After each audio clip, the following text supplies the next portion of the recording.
Iran के सदर इब्राहिम रईसी के हेलीकॉप्टर क्रैश की जांच में तेजी आई है। जांच के हवाले से पहली रिपोर्ट सामने आ गई है। ये report general state of Iran के आर्म्ड फोर्सेस की जानिब से पेश की गई। रिपोर्ट के मुताबिक अपने पूरे दौरे के दौरान हेलीकॉप्टर अपने तय वक्त के मुताबिक उड़ान भरता रहा।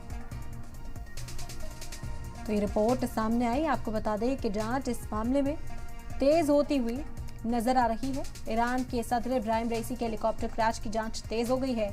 जांच के हवाले से रिपोर्ट सामने आई। ये report general state of Iran के आर्म्ड फोर्सेस की जानिब से पेश की गई। रिपोर्ट के मुताबिक अपने पूरे दौरे के दौरान हेलीकॉप्टर अपने तय वक्त के मुताबिक उड़ान भरता रहा और हेलीकॉप्टर रास्ते में नहीं भटका। रिपोर्ट में यह भी कहा गया कि फ्लाइट क्रू और वॉच टावर के बीच बातचीत में कोई शक वाली बात भी सामने नहीं आई। रिपोर्ट में मजीद वाज़ेह किया गया है कि गिरकर तबाह होने वाले हेलीकॉप्टर के मलबे से गोलियों या उस तरह के किसी हथियार के भी निशान नहीं मिले हैं।